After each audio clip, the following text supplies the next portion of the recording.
un exercice qui est annuel, qui nous est présenté par M. Herbochon. Nous avons l'obligation, même s'il s'agit de compétences métropolitaines, concernant l'eau, l'assainissement et les déchets, nous avons l'obligation de vous présenter le rapport annuel. Alors, il s'agit de l'année 2020, il y a déjà un an. Tout à fait exact, monsieur le maire. Donc, il s'agit effectivement, conformément au Code général des collectivités territoriales, de pouvoir relier le rapport qui a été présenté au Conseil communautaire métropolitain le 29 juin. Et donc, chaque commune doit pouvoir, membre de notre métropole, en référer à son conseil municipal.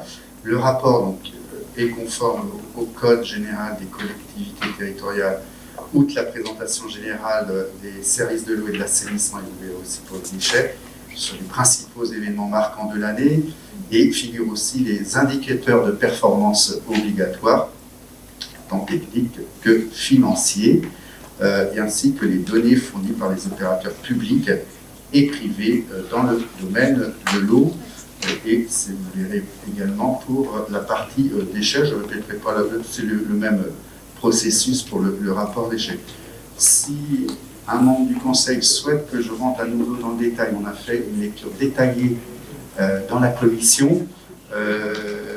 Sinon, je vous propose rapidement d'aller sur quelques points sur lesquels il y a eu un débat en commission et sur lesquels des questions ont été posées. Alors, d'une part, il s'agit de compléter la délibération pour indiquer un indicateur de performance qui est le rendement technique. Et le rendement technique du réseau de distribution de l'agglomération nantaise est de 85,7%.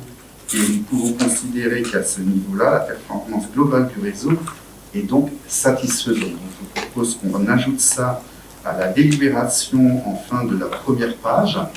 Ensuite, nous avions soulevé deux sujets. Dans le cadre de la politique tarifaire globale incitative sur la consommation d'eau, il y a eu un débat pour savoir qu'est-ce qu'il en était, est-ce qu'il y avait des réflexions au niveau de Nantes Métropole, puisque le tarif est unique, quel que soit le volume consommé. Et puis, deuxième sujet, sur la baisse supposée des abonnés bosséens, puisque vous avez vu dans le tableau concernant l'assainissement de Boueil, le nombre d'abonnés baissait, on passait de 3457 à 3448, c'était quand même sacrément étrange. Donc, ce qu'on peut vous dire, donc sur la partie baisse des abonnés, après vérification, donc nous avons interpellé la direction du cycle de l'eau de Nantes Métropole, qui nous confirme qu'il y a bien une incohérence liée à la méthode de calcul. Ils ont réalisé une requête au niveau des bases de données, au niveau de l'eau et des abonnés d'assainissement non collectifs. Donc, ils peuvent aujourd'hui, ça demanderait du temps pour refaire la requête, mais d'ores et déjà, ils ont confirmé que la valeur est erronée et que le nombre d'abonnés est au minimum stable, voire en légère augmentation pour Boueil. Donc voilà pour cette coquille, on va dire cette erreur. Ensuite, sur la politique tarifaire globale, le directeur du cycle de l'eau, Denis Guibert, nous a précisé que Nantes Métropole lance effectivement une démarche d'évaluation dès 2022 de la politique tarifaire avec l'objectif derrière cette évaluation, une évolution possible au regard des critères sociaux et environnementaux. Donc, il y a bien une réflexion qui va être menée pour voir dans quelle mesure on peut moduler effectivement la tarification en fonction de ces deux critères que je viens d'évoquer. Voilà, je voulais vous rendre compte au Conseil des éléments qui avaient fait débat et sur les points qui avaient été soulevés. Voilà, donc je ne rentre pas à nouveau en détail sur le rapport.